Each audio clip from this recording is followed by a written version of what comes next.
Seguimos aquí en Plaza de Armas con compañeros de casa y con, digamos, este fantástico, por lo menos para mí, fantástico tríptico o trilogía de periodistas mexicanos, porque me toca entrevistar en esta ocasión a José Reveles, que es el tercer conductor del programa Periodistas, que también produce Capital 21.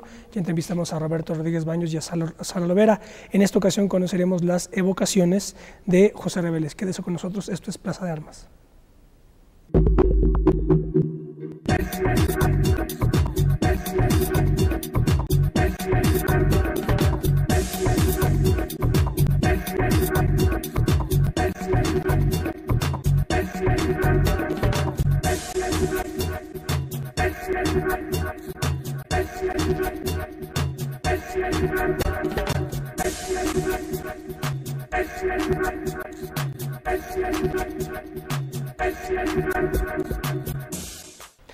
Hola, ¿qué tal? Qué bueno que están en otro programa de Plaza de Armas, aquí por Capital 21. Les recuerdo nuestra página propia, www.plazadearmas.tv, y nuestro correo electrónico plazadearmas21@gmail.com. Bueno, tengo el gusto de saludar a José Reveles. Hola, José.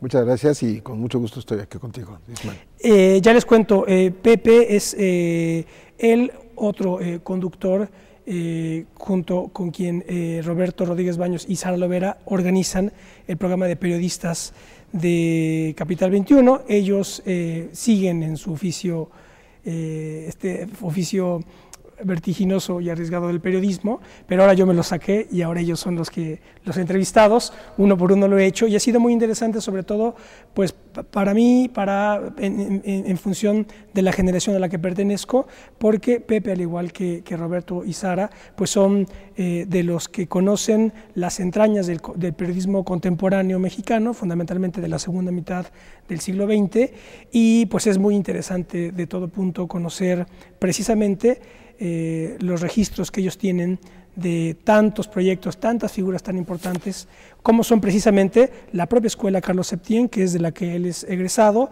y proyectos como El Día, 1+1, Excelsior, Proceso, La Jornada, son proyectos al margen de los cuales no se entiende el periodismo mexicano. Pepe, bueno, y además visitó más o menos 30 países como periodista, entonces también estuvo en Irán, en Nicaragua, etcétera, también experiencias de gran valor histórico, así que es un honor que estés aquí, Pepe. Ahora hablaremos de algunos de los libros que nos trajo, pero ¿por qué no iniciamos rápidamente estrictamente con las decisiones y las circunstancias que te llevaron a ti a entrar a la Carlos Septién, a decidir ser periodista, y luego ya entramos a otras cuestiones? Pues mira, yo venía de estar en Guadalajara, y incluso tenía problemas de papeles, y cuando fui a recoger mis papeles, uno de mis maestros me dijo: oye, pues ¿por qué no estudias periodismo? Pues tú eres bueno. Yo ya hacía la corrección de una revista allá. ¿En Guadalajara? Sí, o sea, de una revista estudiantil, pero me la encargaban a mí. Entonces yo la corregía, la formaba, la cabeceaba, ya tenía esa proclividad, ¿no? Y me dijo, y además pues, tienes buena redacción, etcétera, etcétera, y me convenció. Llegué, me inscribí en la Septién García cuando estaba aquí en la colonia San Rafael, ahí en la calle Guillermo Prieto 69. Y con tan buena fortuna que yo en el primer año, o sea, terminando mi primer año de los 4 años de carrera, me contrató el director, don Alejandro Vilés, me contrató a mí como su auxiliar para cuando se fundó el Centro Nacional de Comunicación Social, CENCOS. CENCOS, yo soy fundador de CENCOS. Porque me llevó el profesor Avilés, y te recordarás que CENCOS lo fundó don Pepe Álvarez y Casa, el ingeniero Álvarez y Casa, el papá de Emilio, que ahora es muy conocido. Presidente de la Comisión de Derechos Humanos del DF. Ex-ombudsman del DF y ahora acompañante muy cercano de Javier Sicilia, está en este movimiento. Entonces, así es como yo comienzo al revés, porque CENCOS le daba información a los periodistas. Entonces yo investigo, hago trabajos para darle información en ruedas de prensa o en boletines a los periodistas. Algunos famosos de esa época cubrían este sector que en ese momento se conocía como religioso, porque CENCOS nace como una creación derivada del Concilio Vaticano II. Correcto. En donde Juan XXIII dice que la Iglesia tiene que salir a los medios. Y este fue el centro que se generó en México, y bueno, yo ahí caí. Entonces, desde el principio, desde el primer año de periodismo, empecé a hacer periodismo. ¿Y Cencos se mantiene al día de hoy? Sí, sí, sí. Así sigue funcionando. En el mismo lugar, Medellín 33, Colonia Roma, y tiene el mismo teléfono que tenía entonces, 55 33 65 74 y 75. Y ahí despacha Emilio Álvarez y Casa, y ahí despacha Javier Sicilia. Ah, correcto, correcto. O sea, con eso te digo todo, es todo. Ahí hay un mundo de historia, porque comenzó siendo, te repito, un vocero del episcopado. Pero conforme fue avanzando, posconciliar, digamos, y eran las épocas de sacerdotes sobre el pueblo, que estaban en Nezahualcóyotl, el clero por el socialismo, que estaba Sergio Méndez Arceo. El Congreso de Medellín. Antes de Medellín, porque, bueno, Medellín, y cuando ganó Allende la presidencia, hubo también un sector cristiano católico que apoyó a Salvador Allende. Estamos hablando del año del 70, y los obispos más avanzados son los que se quedaron alrededor de Cencos. O sea, Samuel Ruiz, Sergio Méndez Arceo, don Raúl Vera, Manuel Talamás, don José Yaguno, y los más ortodoxos o conservadores se fueron alejando. Entonces Cencos fue como la oveja negra, entonces lo hicieron a un lado.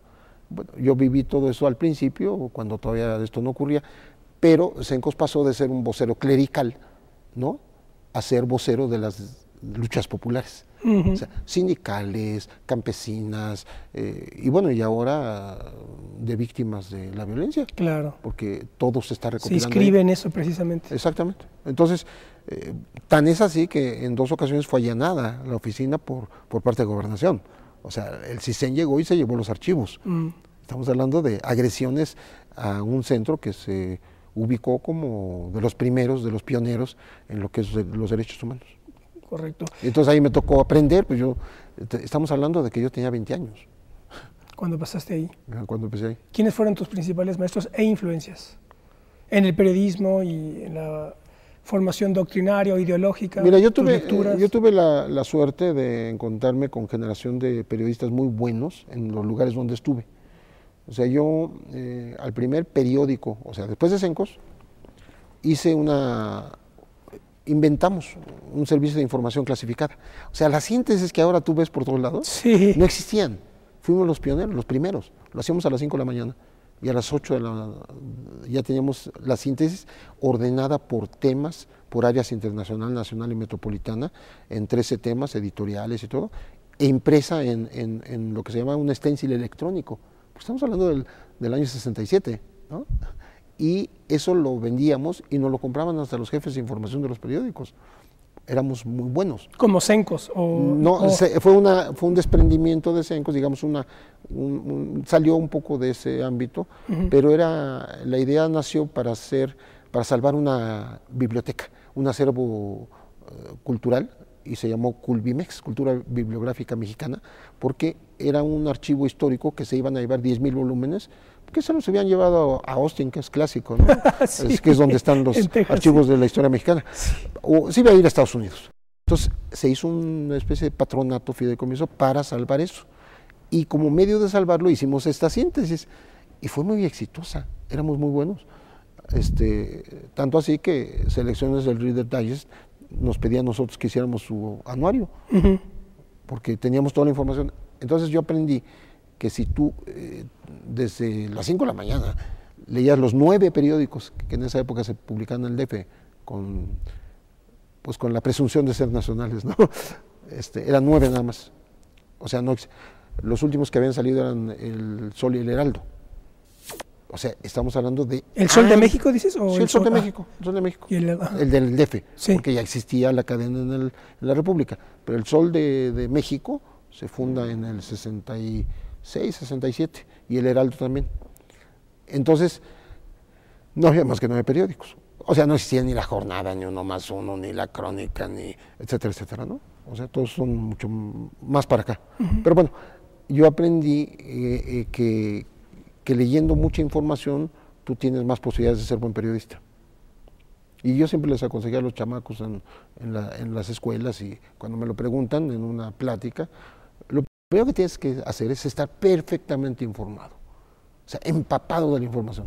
Escucha noticieros, lee periódicos, lee revistas, lee libros, todo, para que tú, cuando te pongan enfrente a un personaje, sepas de qué hablar. Claro. O sea, que seas un buen interlocutor. Sí, claro. Y te vas haciendo especialista, pues, en algunos temas, ¿no? Y en otros, pues, eres un todólogo, ¿no? Y lo que tienes que hacer es prepararte para cada entrevista, en todo caso, ¿no? O sea, no puedes ir sin armas a una entrevista. ¿Fuiste también al día, como muchos? No, que... no. Ah, tú no estuviste en el día. Mi trayectoria es CENCOS, CICLA, que era el Servicio de Información Clasificada, la prensa, pero estuve unos pocos meses, y en la mesa de redacción. El periódico La Prensa, el periódico de las mayorías, como decía el maestro Guajardo, que fue el que me llevó ahí, el maestro Horacio Guajardo. ¿Ese decía, era un periódico? ¿Quién lo funda? ¿De dónde, La Prensa era una cooperativa, se funda en tiempos de Lázaro Cárdenas, se hace cooperativa. Yo estuve en dos cooperativas, o sea, La Prensa y Excelsior. Me faltó la del Día, que es la única otra que había. Pero de ahí, de La Prensa, me fui a Novedades, de Novedades me fui a Excelsior. En Excelsior nos dio el golpe Luis Echeverría Álvarez en el 76, julio 8 del 76, y rápidamente hicimos la agencia de noticias y la revista Proceso, el mismo año. Ya en noviembre estaba circulando Proceso, del 76. Duré los primeros 8 o 9 años de Proceso como jefe de información. Y ya de ahí hice otras cosas como 2 revistas, yo hice 2 revistas propias. ¿Cuáles? Una de derechos humanos, se llamaba Filo Rojo. Filo Rojo. Sí, y se fundó el mismo año de la CNDH. No porque nosotros hayamos dependido de ellos, ni que nos dieran subvención, ni siquiera una plana de publicidad, jamás, ¿no? Sino que nosotros ya estábamos pensando que este país se estaba descomponiendo, hace 20 años. Estamos hablando del 91. Y hicimos una revista de derechos humanos. Y ya hablábamos de narco. Y publicamos narcobombas en esa época. Publicamos levantados o secuestrados. La industria del secuestro, le dedicamos una portada, hablamos de que es cuando empezó, esos años se fue, como dices, el comienzo de las... Y hablábamos del Chapo y del Güero Palma, en esas épocas. Y por supuesto de Félix Gallardo y de Oliverio Araujo, etcétera, etcétera. Pero nosotros como que fuimos precursores en los temas de la narcopolítica. ¿Qué fue porque ahí se detona, digamos? Empieza ahí a... Pues nosotros la descubrimos, la empezamos a ver, ¿no?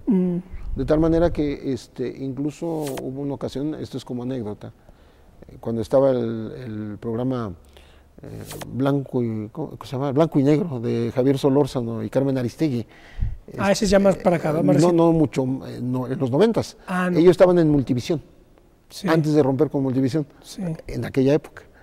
Me entrevistaron en una ocasión y Javier me presenta así al aire y dice, bueno, aquí está Pepe Rebeles, un gran periodista, amigo, el mejor periodista de Nota Roja. Y entonces, cuando yo contesto, le digo, perdón, Javier, que al aire te vaya a desmentir, yo no soy periodista de Nota Roja. O sea, de hecho, con excepción de unos meses que cubrí Novedades, nunca he cubierto la Nota Roja. ¿Y entonces por qué te identificas? Le digo, lo que pasa es que el país es el que se nos está haciendo de Nota Roja. Le dije en 91, 1991. Claro. Y míranos dónde estamos. Claro. De nota rojísima. Todas noticias roja. Claro, y los noticiarios escurren sangre. Si tú ves cualquier noticiario de cualquier canal comercial, la primera media hora es pura violencia. Si no hay violencia, no hay noticiario. Y Proceso, por ejemplo, también, todas sus portadas ya son de violencia, narco, muerte. Oye, ya que tocas ese tema, y saltándonos un poco, pero también tiene interés hacerlo así, es conocido, sobre todo para nosotros, nuestra generación, que se nos habla de la dureza y del endurecimiento del régimen en los fines de los 60, por obvias razones, y los 70, la Guerra Sucia, etcétera. ¿Cómo ves tú esa década y, por ejemplo, la década de los 90 o la de 2000 a 2011? Cuando tú ¿Qué cambios has visto? Mira, cuando tú empezaste a hacer la presentación y dabas mi historia ahí, fue lo que se me vino a la cabeza. A mí me tocó empezar en el periodismo en la época más dura del autoritarismo. O sea, el autoritarismo de Gustavo Díaz Ordaz, ¿no?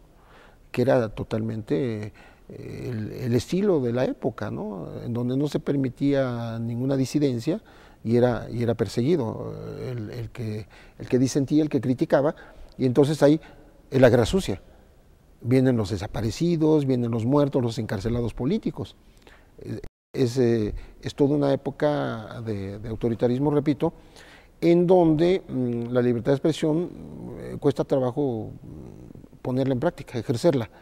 De tal manera que, por ejemplo, te voy a poner, creo que es más gráfico así, antes del 2 de octubre, de la matanza de Tlatelolco, había por lo menos 2 periódicos que hacían buena información, buen reportaje y publicaban los desplegados de los estudiantes, que eran Excelsior y El Día, ¿sí?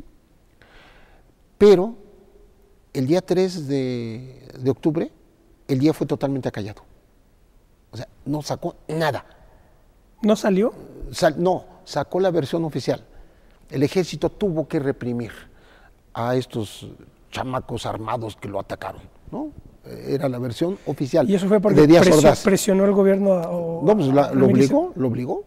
De hecho, si quieres en un rato más te platico la anécdota del reportero que estuvo ahí, que fue herido y no le publicaron una línea, Rodolfo Rojasea, que estaba junto a Oriana Fallaci, la periodista italiana, sí, que se hizo muy famosa porque fue herida ahí en Tlatelolco, en el 3er piso. Bueno, entonces, y Excelsior, Scherer acababa de entrar a la dirección de Excelsior. Entonces fue una decisión muy, muy difícil para él dar una versión no tan categórica, pero sí disintiendo un poco de la versión oficial, diciendo que el ejército reprimió a una manifestación estudiantil, que es todo un cambio de semántico. Sí, total, no, y de enfoque, ¿no? Claro, claro. Entonces, es el único periódico que más o menos salva la cara en el 68, ¿eh? Pero pasan menos de 3 años y en la matanza del 10 de junio de 1971, todos los periódicos publicaron las mejores crónicas, y hablando de la agresión de los halcones, hablando de la violencia contra una manifestación pacífica, etcétera, etcétera. Es decir, hubo un cambio, fíjate, en el periodismo, del 68, en donde fue silenciada la prensa, al 71, donde al contrario. ¿Qué pasó ahí? ¿A qué se debió eso? Pasó... Ya estaba Echeverría. Ya estaba Echeverría. Echeverría entró desde su campaña con la bandera de la apertura democrática. Sí. Y mucha gente se la creyó, incluso los intelectuales supuestamente de izquierda, ¿no? O sea, ahí estaban Carlos Fuentes, Fernando Benítez. Revueltas. No, revueltas no, jamás, no, revueltas no. Revueltas él estaba en la cárcel, porque él se echó la culpa del movimiento estudiantil del 68, pero... Como Dostoyevsky. Sí, él se echó la culpa, ¿no? Él dijo, sí, yo organicé todo. Era de alguna manera algo cierto, pero nada tan cierto, ¿no? Pero bueno, no, hablo de Carlos Fuentes, de Fernando Benítez, de González Pedrero, de Flores Olea, gente de este talante que se creyeron las reformas democráticas de Echeverría, pues porque venía de la represión absoluta de Díaz Ordaz. Pero fue un gran cuento. Echeverría, históricamente, ahora está comprobado, vendió su alma al diablo. Él le dijo a Nixon, señor, al presidente Richard Nixon, ¿confía usted en mí? Sí, yo puedo ser su hombre en América Latina, yo me manejo de izquierda, pero usted sabe que estamos aquí a su servicio. Eso, en pocas palabras, se lo dijo en la Casa Blanca Richard Nixon, pero le grabaron y ya está desclasificada esa información. La dio a conocer Kate Doyle en Proceso. Es buenísimo, porque es el cinismo absoluto de Echeverría. Señor, le vendió sus servicios al presidente de Estados Unidos. Yo me imagino que algún otro presidente actual ha hecho lo mismo, pero no está grabado. Bueno, entonces, Echeverría, con el aperturo, ¿no?, mintió, y lo que hizo fue reprimir. O sea, desde el 68 no salían los estudiantes a la calle, hasta el triunfo de la Unidad Popular en Chile. De Chile, que fue en diciembre del 70. Yo estuve en esa manifestación, en el Politécnico, nada más subimos 2 periodistas, Víctor Cázares del Día y yo, y nos reprimieron, salieron los tanques en el 70. En el 70, y salieron los halcones. ¿Festejando lo de Chile? ¿En ese contexto? Era un apoyo a la Unidad Popular de Chile, y era un apoyo a la huelga de Ayorda Textil, que era una fábrica que estaba en huelga acá en la salida a Texcoco, a Puebla. Bueno, eso yo se lo platiqué incluso al fiscal, a Carrillo Prieto. Dice, oye, pues hazme una declaración de eso, porque lo ignoraban. Los halcones ya estaban en diciembre del 70 y nos atacaron a la manifestación y a los que estábamos ahí. Entonces, cuando yo vi la del 71, que también estuve, me di cuenta inmediatamente que eran los halcones. Yo no sabía que se llamaban los halcones, pero era el grupo de choque. Fuerza de choque. Las fuerzas de choque, perfectamente bien formados, y yo me atravesé con mi esposa de entonces, de la mano, caminamos. Le digo, no corras, no me sueltes, vamos a caminar. Y caminamos en medio de los halcones. Y no pasó nada, ellos pasaron a los dos lados de nosotros. Yo atravesé del metro hacia el Cine Cosmos, que estaba ahí, lo que es ahora el circuito interior. Pero bueno, porque yo ya los conocía. Y claro, yo estaba enfermo, yo no estaba trabajando esos días, pero sí fue a la manifestación. Y fuimos 14 periodistas de Excelsior los que publicamos la nota. Yo di a conocer las placas de los vehículos, desde los cuales... ¿Reportaste? Sí, reporté. Sí, claro. Ajá. Fui a escribir al periódico, desde los cuales disparaban los comandantes de la Policía Judicial. Y di los nombres de los comandantes que dispararon. Y di las placas de los vehículos donde llegaron los halcones. En fin, son cosas que ya desde entonces trabajábamos con mucha cercanía. Claro. Déjanos hacer un corte. No se vayan, estamos en una interesantísima charla con José Reveles. Ya volvemos.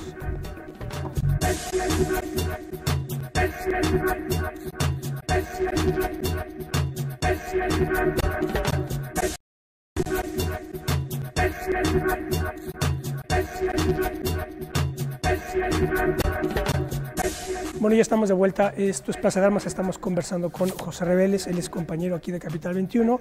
Conduce junto con Sara Lovera y Roberto Rodríguez Baños, periodistas. Y también tienes tu programa, Todas las Voces, ¿correcto? Todas las Voces. Es Todas un programa que hago yo solo. También aquí él conduce solo.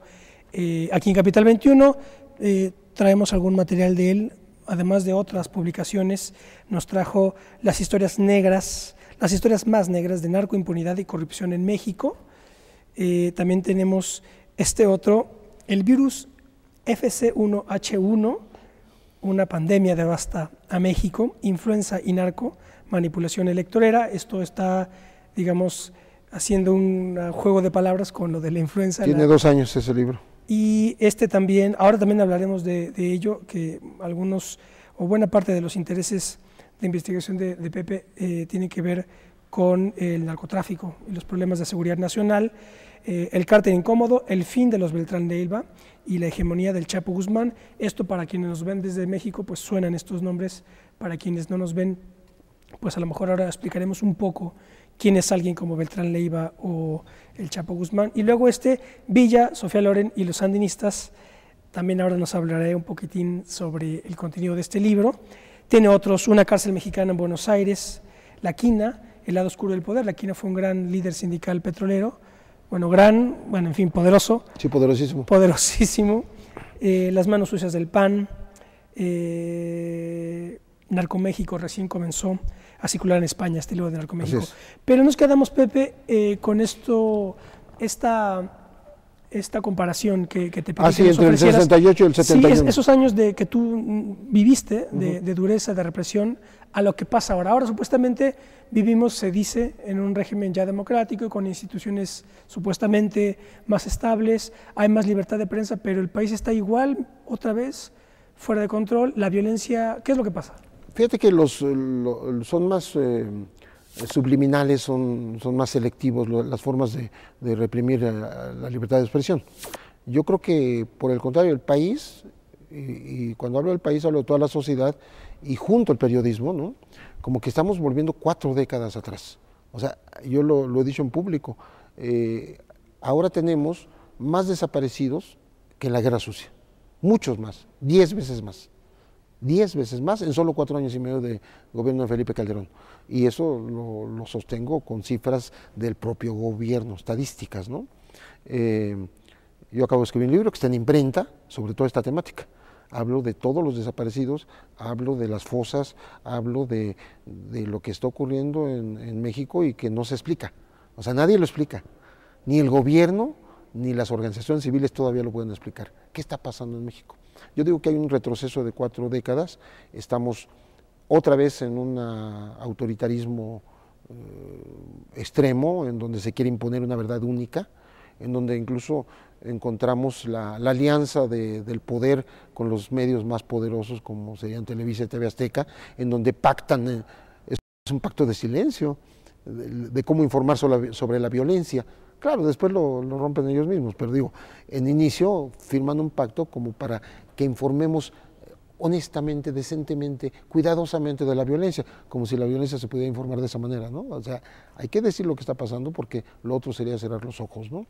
Entonces yo no veo, yo los avances que veo, y a eso iba cuando el cambio del 68 al 71, no son concesiones graciosas del gobierno, es una ganancia de la sociedad y de los periodistas. Claro. O sea, lo hemos ganado a base de estar insistiendo y lograr que las autoridades tengan que someterse al escrutinio público, ¿no?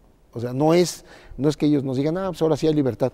No, señor, pues no la hemos ganado y ha costado mucho, ha costado tanto que tenemos más de 70 periodistas muertos de los 2000 a la fecha. Yo lo que veo es que otro componente que yo veo, por ejemplo, es que por lo menos antes de que se cayera la Unión Soviética, sobre todo, antes de que cayera la Unión Soviética, había mucha, digamos, mucha movilización y organización política con una fuerte carga ideológica, que era la que pues, el Estado reprimía, digamos, ¿verdad? Sí. Bien sea guerrillas u otro tipo de movimientos. Pero ahora no la hay, ahora lo que hay son cárteles, grupos criminales con gran poder bélico enfrentados al Estado. Pero ya no hay ideología, ya no hay ninguna causa que por lo menos tú puedes decir, bueno, ok, yo entiendo a lo mejor la causa por la que está peleando esta o esta otra guerrilla, ¿no? Son marxistas, leninistas o maoístas y los entiendes, etcétera. Pero ahora... Sí, la causa es el dinero y el poder, pero las víctimas, o sea, de lo que a nosotros nos interesa hablar es de las víctimas que son pues ciudadanos comunes y corrientes, o sea, ya no son como en aquella época de la Guerra Sucia, cuando eran los subversivos, los que querían cambiar el sistema por las armas, los que se ponían al estatus, ¿no? No. Ahora es gente de la calle. Gente que trabaja todos los días y que puede ser víctima. Bueno, en el momento que estamos conversando, la nota de hoy es que entraron a la casa de un excelente poeta chiapaneco y otras 2 casas en donde él vive en el sur de la ciudad, ¿no? En donde entraron, rompieron todas las puertas, 20 individuos como policías federales, con encapuchados y todo, a buscar armas, pero estaba durmiendo en su casa. O sea, esto le puede pasar a ti, a mí, a cualquiera, porque no hay ningún orden. O sea, tienen permiso para hacer lo que quieran desde que Calderón empezó su guerra, aunque él diga que no la nombró guerra, sí la nombró y además sí es una guerra declarada unilateralmente. Tanto militares como policías federales, como estatales y todos los que tú quieras se sienten con la facilidad y la impunidad de hacer lo que tú quieran en la calle o en tu casa o en tu trabajo. Es gravísimo. Les voy a leer algo ahora que comenta esto Pepe, tiene mucho valor lo que registra aquí en este Villa Sofía Loren y los sandinistas. Es una anécdota, prensa silenciada de 1968, la anécdota, yo le estaba contando antes de entrar a cámara que yo en algún documental sobre Díaz Ordaz vi cuando lo declaró, ahora me explicó Pepe, que fue cuando lo nombran embajador en España. En España, sí. En España era 1979.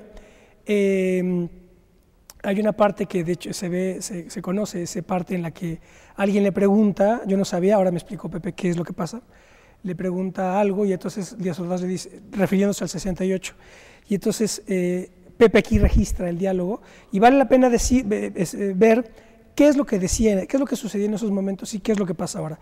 Dice Díaz Ordaz, de lo que estoy más orgulloso de esos 6 años es el año del 68, ni más ni menos, porque me permitió servir y salvar al país, les guste o no les guste, con algo más que horas de trabajo burocrático, poniéndolo todo, vida, integridad física, peligros, la vida de mi familia, mi honor y el paso de mi nombre en la historia. Todo se puso en la balanza. Afortunadamente salimos adelante. Y si no ha sido por eso, usted muchachito, no tendría la oportunidad, usted no tendría la oportunidad, muchachito, de estar aquí preguntando. Se lo dijo a Héctor Moctezuma de León. Eso es lo que nos explica Pepe, que en el video, que igual hasta en YouTube está el video, no se ve quién era. Y entonces Pepe, que estaba al lado de Díaz yo estaba junto a Rodolfo Rojasea y estaba en la rueda de prensa. Estaba en la rueda de prensa, Pepe le dice, ¿de qué salvó usted al país? Y entonces responde Díaz Ordaz, de la anarquía, de la subversión, del caos, de que se terminaran las libertades de que disfrutamos. Lo que pasa es que no se acuerda porque estaba usted muy chavito. Eso ya se lo dijo Díaz Ordaz a José Reveles, que en esos años tendrías... 23 años. 23. No, No, cuando la conferencia de prensa, no, yo ya tenía 35 años. 35 años. Esto lo dice Díaz Ordaz en esos años: anarquía, subversión, caos, fin de las libertades de las que disfrutamos. ¿Qué pasa hoy? Porque ahora todo el mundo, y esto no es, digamos, no es hacer alabanza del PRI, pero todo el mundo en general condenan el pasado priista, ¿verdad?, que era una oscuridad. Entonces, bueno, ahora esta anarquía, esta subversión y este caos sigue igual o peor, ¿no? Sí, estamos peor porque en este momento era la época de la Guerra Fría, en donde el comunismo era el peligro, ¿no? Claro, y los entonces jóvenes a eran los peligrosos partidos y a las guerrillas, ¿no? porque eran de izquierda, ¿no? Claro. Y sí, todavía no había un desarrollo de la guerrilla en México. Se desarrolla después de Díaz Ordaz. Después del 68 y del 71 nacen muchos grupos guerrilleros, y ese es otro tema. Que es lo que analiza Laura Castellanos, ¿no? Que lo conozco perfectamente, claro, el tema, porque yo conozco a todos los exguerrilleros de este país, porque también he trabajado ese asunto. O sea, yo me especializo ahora en cuestiones de narco y seguridad y todo esto, y militarismo, porque yo entré por los derechos humanos. O sea, yo, como dice ahí la solapa de uno de estos libros, yo publico el primer desaparecido que está en la lista del Comité Eureka de a Epifanio Avilés Rojas, porque yo cubrí la nota. Estamos hablando del 18 de mayo del 69, ¿no? O sea que hace muchísimo. Bueno, entonces lo que pasa es que ahora es tan indiscriminada la violencia y se desató de tal manera que no sabes primero si es la delincuencia organizada nada más o es la delincuencia desorganizada que está dentro del gobierno. Porque no lo estoy diciendo yo, ha habido 2 operaciones limpieza en este país, 2002 y 2008, en mandos federales. Y están en prisión 3 exdirectores de la Interpol, ¿sí? Y está un subprocurador, Noé Ramírez Mandujano, que por cierto es un académico que él defendía en sus escritos la teoría penal del enemigo. ¿Qué quiere decir eso? Teoría penal del enemigo. Así es. Tú eres un enemigo y como enemigo te trato diferente, es decir, te trato mal. Te prohíbo visitas o te confino, no te doy luz del sol, los penales de alta seguridad. Él defendía eso. Bueno, ahora lo está pagando él mismo y dice que es inocente. Yo no lo sé, pero Noé Ramírez Mandujano era su procurador y está en prisión. Entonces, más evidencia que esa no puede haber de que también ahora mismo habrá cosas políticas detrás y lo que tú quieras. Ahora mismo está un exgobernador en prisión. Acaba de salir uno que iba a ser gobernador de Quintana Roo. Y bueno, entonces, que no nos digan que no hay delincuencia dentro de la autoridad, porque además la delincuencia no puede operar sin la complicidad, sin la cobertura de la propia autoridad. Entonces no hay pierde. Cuando aparecen las fosas en San Fernando, lo primero que dice Felipe Calderón, indebidamente, porque no es Ministerio Público ni puede asegurar lo que está diciendo en público. Dice, no, es que eran los mismos policías municipales los que llevaban al matadero a estos muchachos, dice él, que eran migrantes mexicanos. Tú no puedes decir eso, porque cuando él lo dijo, había 6 cadáveres reconocidos de 480. Tú no puedes decir quiénes eran, ¿no? Bueno, ahora hay 23, y para el caso es lo mismo. Pero bueno, volviendo, ¿qué es lo que está ocurriendo ahora? Es una violencia indiscriminada, hay una falta de gobernabilidad en muchos territorios, hay una ausencia de Estado, ¿no? Hay una equivocada estrategia antinarco, y todo eso es lo que está conduciendo a esta gran violencia. Y realmente pues el país se ha descompuesto muchísimo, ¿no? Porque pues está conociéndose en el mundo como cementerio de migrantes, ¿no? Sí. Y se está conociendo en el mundo como un queso gruyère lleno de fosas, ¿no?, clandestinas, porque son muchísimas, no nada más las recientes, son muchísimas.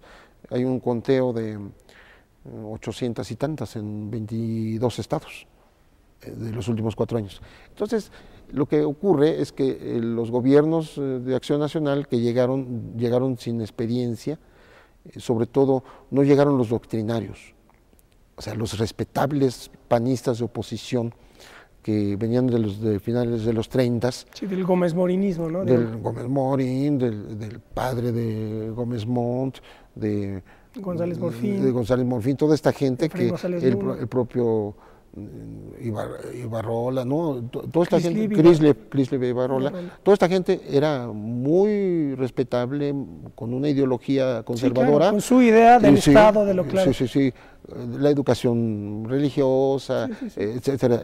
contra el Estado, en contra de la expropiación de carnes, lo que tú quieras, pero muy respetable. Pero cuando llega el PAN al poder, o el neopan, llega Fox. Empresarios analfabetos como Fox no era Fox. panista. Fox Claro. era un empresario que se trepó en la oportunidad. Y luego llega Felipe Calderón, que se entrega a los peores intereses de un neopanismo muy ambicioso, en donde lo que vemos es mucha ambición, mucha corrupción y mucha impunidad. Entonces, Y ya sin idea de Estado, sin idea de... claro, y sobre todo que no cumplieron con la expectativa social. La expectativa social era, vamos a cambiar este régimen. Claro, el PRI Sí, que tenía... esta estructura corrupta y todo, ojalá lo hubieran hecho. Pero no, se juntaron ellos Lo mismos empeoraron. y están peor que antes, ¿no? Y además pasa algo muy singular que veo ahora, que por ejemplo tú tienes a movimientos del tipo del EZLN que dice, nosotros no queremos el poder. Y además hay teóricos como John Holloway, no sé si lo conozcas, un teórico creo que él es galés o de Escocia, pero está en la UAP, en la Autónoma de Puebla. Es de los teóricos del zapatismo y tiene un libro que se llama ¿Cómo cambiar el mundo sin tomar el poder? Entonces tú tienes ya a movimientos que hacen una guerrilla, pero que ya no quieren tomar el poder. O sea, a 1000 leguas de Lenin, por ejemplo, o sea, tú decirle a Lenin que no hay que tomar el poder para hacer la revolución, pues verdad, lo sacudes de su tumba, ¿no? Entonces, por un lado tienes movimientos como el ZLN que no quieren el poder y tienes a organizaciones criminales que tienen el poder, que ejercen el poder, ¿no? Entonces, yo digo, ¿qué pasará en el momento en el que algún narcotraficante se le ocurre empezar a hablar de socialismo, de causas del pueblo, o sea, que se empiece a ideologizar? Un poco a lo Escobar, a lo Pablo Escobar Pablo en Colombia, Escobar. ¿no? Claro, era un falsario, ¿no? Pero por lo menos manejaba cierta ideología y cierto populismo, ¿no? Aquí hay brotes de ese populismo. Lo de la familia, ¿era no, más o menos? Osiel Cárdenas Guillén, por ejemplo, los días del niño regalaba juguetes en el estadio, llenaba el estadio y regalaba juguetes. Y lo acaba de hacer el Lasca, o sea, su sucesor, Lascano, lo acaba de hacer también en el estadio. La familia, porque ellos hacen prédica medio Cristiana. entre cristiana y de superación personal, porque se basan en esas teorías pues, motivacionales y así toman incautos, les lavan el coco a los chavos y luego los meten de sicarios y de narcomenudistas, ¿no? O sea, ellos empezaron diciendo, vamos a limpiar Michoacán de las drogas estas que envenenan a la juventud, ¿no? Y ellos las fabrican. O sea, es un discurso falsario. Es adrede, está hecho para hacer lo contrario. Pero bueno, ahora se llaman templarios. Templarios me recuerda, los caballeros templarios, ¿no? Sí. Me recuerda cuando el papá de Abascal, o sea, de Monseñor Abascal, que fue secretario de Gobernación, que lo quieren beatificar, lo quieren santificar, ¿no? Sí. Su papá pensaba que Estados Unidos estaba volviendo comunista y pensaba que el editorial Jus se había desviado terriblemente hacia la izquierda, entonces hizo su editorial Tradición, en donde publicó Mi lucha de Hitler, Los protocolos de los sabios de Sion, en fin, todos los libros de la ultraderecha, y su editorial se llama Tradición. Era el papá del anterior secretario de Gobernación de Fox, Claro. nada menos. O sea, de eso estamos llenos ahora en el gobierno. Y bueno, pues cada quien puede pensar lo que quiera, pero el problema es que tú eso lo traduzcas en violencia, en planes de gobierno, ¿verdad? Porque ya es otra cosa. ¿Sí? Yo creo que hay que respetar la libertad de pensamiento y de expresión siempre, pero que eso se traduzca en forma de gobierno, ¿no? Que es lo que nos está pasando. Oye, Pepe, antes de irnos al corte, y luego para dedicar quizá el otro bloque a esto del narcotráfico, que es muy arriesgado y muy importante y delicado, cuéntanos rápido los personajes que más te interesaron entrevistar o alguien que recuerdes de manera singular como... Bueno, yo he tenido la suerte de, sin haberme especializado en cuestiones culturales, yo entrevisté largamente a Jorge Luis Borges, a Rafael Alberti en España, entrevisté a Alejo Carpentier en Cuba, a Nicolás Guillén. O sea, son entrevistas que me han dejado mucha satisfacción, ¿no? Pero desde otro punto de vista, yo no soy de muchas entrevistas. Más bien yo hago investigación y lo que acopio son documentos, datos, y tengo un disco duro bastante grande, ¿no? Y sobre eso trabajo, ¿no? Entonces, Ahora para este libro que va a salir, sí, entrevisté a Javier Sicilia, entrevisté a Emiliano Olivares y Casa, al padre Alejandro Solalinde, pero son entrevistas más de carácter social, ¿no? Claro. Las que yo te menciono que me encantaron, pues fueron las entrevistas Ibas de enviado, ¿no? de los escritores, ¿no? Y bueno, también cuéntanos, por favor, lo de Irán, que estuviste primero en la revolución de los ayatolás y luego te fuiste a Nicaragua. Sí, en el 79 me mandó Julio Scherer, estaba yo en proceso, a Irán, y yo le dije, pues yo no era el que sabía de eso, quien sabía era Anne-Marie Merger, que es curiosamente la corresponsal en Europa de proceso. Y además era la encargada de la sección internacional, y pues no hay que atropellar a los de la sección, ¿no? No, usted va, ya, total, que ya tuve que ir, me preparé lo más que pude, y allá estuve, me acompañó Rosa María Rofiel, ella se apuntó como fotógrafa y traductora, porque hablaba 3, 4 idiomas. Entonces estuvimos en Líbano y de Líbano nos fuimos a Irán y llegamos con una mano adelante y otra atrás, porque fue puras mentiras lo que nos dijeron acá. Nos dieron una carta de viboritas. Sí, pero de viboritas, o sea, en árabe se escribe de derecha a izquierda, ¿no? Y son puras viboritas, digo yo. Pero no nos dieron el salvoconducto y entramos sin nada a Teherán, además en día de fiesta. Vamos a quedarnos aquí y volvemos para continuar con la charla. Vamos a hacer un corte más, no se vayan, estamos conversando con José Reveles.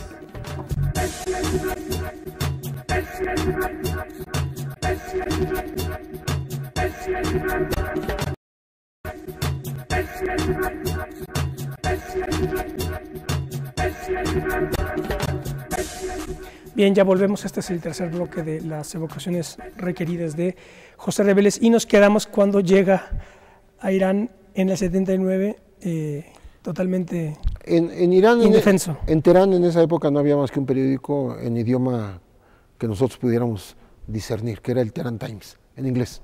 Y los demás eran, como digo yo, de viboritas, ¿no? Estaban escritos en farsi, ¿no? Entonces lo que hicimos fue una idea mía con Rosa Amarillo, fuimos y nos presentamos al periódico y nos hicimos entrevistar y llevamos la revista Proceso, en donde la portada era contra el Shah de Irán, porque fíjate que 2 mexicanos en Irán decían, pero si ustedes tienen al Shah, ¿qué están haciendo aquí? Casi nos meten presos. ¿Por qué? Porque México tenía al Shah de Irán, vivía en Cuernavaca. Entonces nosotros fuimos a decir al periódico que en México la gente salía a las calles igual que allá, ¿no? En manifestaciones masivas en contra del Shah, lo cual no era una mentira del todo, pero eran 200, 300 personas en Cuernavaca y allá salieron 1.000.000 a las calles, nada más era la diferencia. Entonces ellos imaginaron también las... Y los entrevistaron. Y nos entrevistaron, entonces en la página 2 salió la nota y traíamos el periódico doblado y era nuestro salvoconducto. Decíamos, miren, nosotros somos estos, que dijimos esto contra el Shah, ¿no? Y somos una revista que se opone a la presencia del Shah en México. Incluso me acuerdo que Proceso decía así, está al revés, porque como ellos leen al revés, la foto está invertida, ¿no? Bueno, con eso, gracias a eso, logramos meternos a todos lados, pero en todos lados nos rechazaban, ¿eh? Decían, son mexicanos y ustedes tienen al Shah. Incluso el fiscal de la revolución, tú sabes que ahí uno lo sienta en el suelo, en una alfombra, no en sillas, no en sillones, y él sacó la pistola, así, y dice, con esta pistola voy a matar al Shah. Y es la foto que sale en portada, salgo en portada de Proceso, porque él dijo, yo lo voy a matar a esta víbora, ¿no? Y también me escribió una cosa ahí, en fin, una especie de sentencia al Shah, a manuscrita. Y claro, nosotros lo que dijimos, mentimos de buena manera, de que en México no había quien quisiera al Shah, que todos lo repudiaban, ¿no? Bueno, y al final se tuvo que ir. México lo entregó, México lo sacó del país. Pero bueno, son cosas que tú tienes que inventarte algo, porque no teníamos ni un contacto, ¿eh? Ni un contacto. A partir de ahí entrevistamos al canciller, el canciller casi nos echa, porque le hicimos preguntas pues, incómodas. O sea, tú no puedes preguntar en Irán, menos cuando acaba de triunfar una revolución totalmente... islamizada. Sí, totalmente, ¿cómo se dice? Clerical musulmana, ¿no? Sí, claro. Pero además en donde no admitían la menor disidencia. Era la época en que quemaron los cines, porque era la cultura occidental que estaba envenenando Irán. Tiraron todas las botellas de licor, todas, a las alcantarillas. No había licor más que en el Hotel Intercontinental, hasta que entraron las turbas y destruyeron el hotel, ¿sí? Donde estaba la prensa internacional. Y nosotros, Pues sí, nos tomamos alguna cuba porque íbamos a la embajada. En la embajada tenían ahí lo que les quedó de reserva. Y entonces nos dimos cuenta que los diplomáticos traficaban con alcohol en un país donde no se bebe alcohol, ¿no? O sea, ese tipo de cosas que tú no sabes cuando vas, te enteras ahí. Y bueno, si te descubren con aliento alcohólico, te dan 90 azotes en la plaza pública, ¿no? O sea, cosas de ese tipo. Y que te quieran correr casi del país porque haces preguntas incómodas, ¿no? Y finalmente entramos hasta donde estaba el ayatollah Khomeini, en una especie de, ¿cómo se puede decir? Como las visitas papales, ¿no? Que recibía a los peregrinos. Entonces recibió a los se puede decir, curas islámicos, se llaman mulas, y entramos ahí. Era la única mujer, Rosa María, que estaba en todo ese grupo, éramos como 80. Claro, en silencio, nada más escuchamos, en farsi, ¿no? Entonces, ¿qué hicimos? Inmediatamente con el traductor o chofer que iba con nosotros, tradujimos al inglés y del inglés al español lo que dijo Khomeini. Es como si lo hubiéramos entrevistado, porque él habló solo ante nosotros, éramos los únicos periodistas. Pero es tan difícil que después viajó el propio Scherer, el Enrique Massa, Marie Meyer, ninguno pudo entrar con Khomeini. O sea, también hay que tener suerte de periodista, ¿no? Claro. Y luego de ahí te fuiste a Nicaragua. A Nicaragua. Y ahí me tocó, pues ya propiamente el triunfo sandinista sobre Somoza, pero con un episodio terrible, porque a mí me dice el grupo de los 12 que estaba en Costa Rica, ya vete, ya tomamos Rivas, Peñas Blancas, la frontera con Costa Rica, y ahí voy. Pero en lo que yo llegué, ya la habían vuelto a tomar los somocistas. Entonces, de pronto me veo yo caminando solo en la frontera, porque iba yo en una ambulancia de la Cruz Roja y salieron como 30 somocistas amenazándonos con disparar a la Cruz Roja. Se fue la Cruz Roja y me dejó solo, con 30 armados ahí. Soldados. ¿Y qué hiciste? Bueno, primero prendí mi grabadora y así oyen los pasos cuando voy caminando yo así. Y les digo, soy prensa, alcé las manos, soy periodista, mexicano, peor, los mexicanos pues apoyaban a los sandinistas, ¿no? Aquí estaban. Bueno, los convencí porque afortunadamente yo había pasado por ahí 3 días antes y había entrevistado al jefe de la guarnición y lo hirieron y lo fui a entrevistar al hospital de Rivas. Le dije, no, yo estuve con el coronel fulano de tal y aquí tengo la grabación, lo fui a entrevistar. Entonces ya, y me dicen, no, es que estos nos disparan desde acá, desde Costa Rica, están violando el territorio. ¿Dónde? A ver, venga. Y nos metimos a Costa Rica, caminando. Y recogimos las balas, ¿no? Así de este tamaño. Esto, no, qué barbaridad. A ver, y yo tomando mis apuntes, ¿no? Pues, no me quedaba otra. Yo estaba solito en la selva con 30 o 40 hombres armados. Total, los convencí de que me dejaran ir.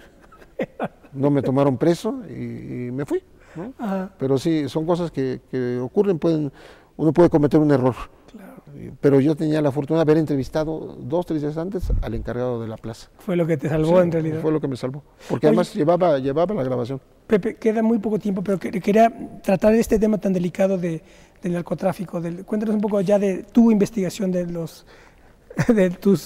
ese periplo que has hecho.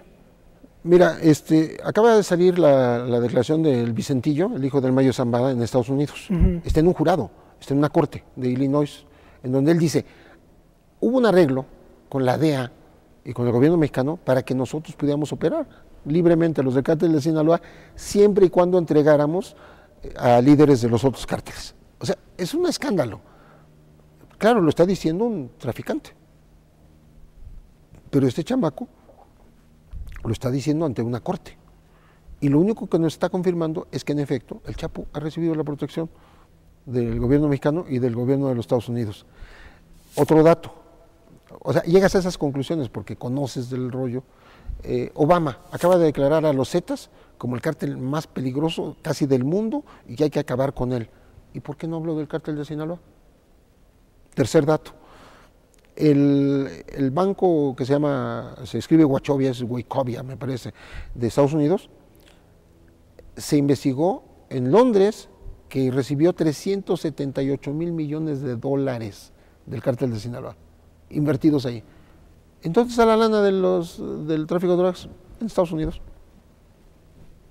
O sea, ahí hay 10 años de ganancias de todo el narco mexicano según las cifras más altas. Dicen que ganan cerca de 35,000, 40,000 millones de dólares al año. Bueno, ahí hay 10 años de ganancias.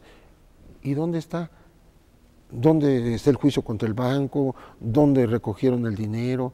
O sea, yo creo que hay una gran hipocresía de las autoridades estadounidenses y de las mexicanas con respecto de este negocio transnacional, multimillonario, en donde se protege a los más poderosos, como queriendo dejar un cártel único, por eso le llamo el cártel incómodo, dejar un solo cártel dominante con el cual poder negociar y bajarle a la violencia. Y tú que estás tan cerca o sea, que has estado tan cerca de eso, ¿ves salida? O sea, ¿qué salida podría haber para resolver? No, a corto plazo no, ni de chiste. No. ¿A qué se puede aspirar? Mira, este gobierno ya lo hizo mal, ya se va y lo va a seguir haciendo mal el año y cacho que le queda. O sea, ya no hay vuelta atrás. Porque además son muy obcecados, muy tercos, ¿no? No van a cambiar.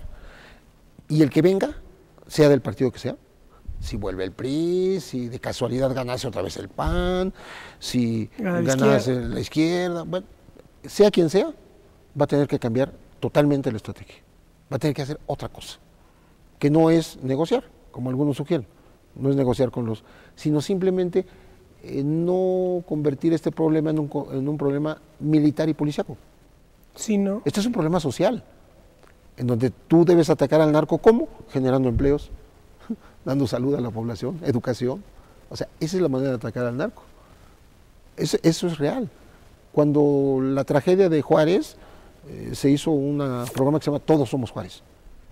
Hay que rehacer el tejido social. De palabra, se dice, hay quien lo entiende, pero no lo hacen, nadie lo hace. O sea, ni siquiera tenemos la capacidad de identificar a las víctimas en este país. O sea, tenemos que empezar desde cero.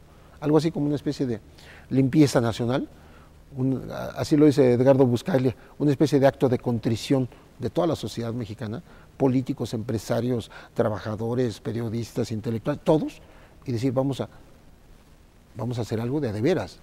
Y ese algo de veras no tiene que ver con ejército ni con policías. Digo, claro que ellos están armados, son violentos, pero hay que buscar otras formas para que, sobre todo los chavos, no se incorporen a estas filas. Pero, por ejemplo, entonces el acuerdo que hay, en el que está involucrada, por ejemplo, la DEA y el propio gobierno norteamericano. Bueno, dicen que están protegiendo a un solo cártel. Un solo cártel. O sea, y por eso se ataca mucho a los Zetas, se ataca a la familia, se ataca a lo que queda del cártel del Golfo, a los Arellano en Tijuana, y bueno, va quedando el más fuerte, que es el de Sinaloa. Pero además no en México, está en 50 países. O sea, exportamos violencia y exportamos tráfico de drogas. Lo mismo metanfetaminas, o sea, al Chapo se le han incautado flotas de aviones en Colombia, yo ahí lo digo en este libro, y en México pasó como de noche. Hoy mismo hay una información de que capturan a una de sus lavadoras de dinero, que es la hermana de un tipo Cifuentes. Yo ya lo menciono en el libro, porque el Chapo se asoció con la viuda de Cifuentes. Y hoy es nota eso. Hoy es nota, el día de hoy. Pepe, te agradecemos muchísimo, se nos fue el tiempo, fascinante tu charla y tu experiencia. Muchas gracias por haberla compartido con nosotros. Pues ojalá te haya gustado, con mucho gusto. Muy bien. Bueno, pues estas fueron las evocaciones de José Reveles. Nos vemos la próxima. Hasta pronto.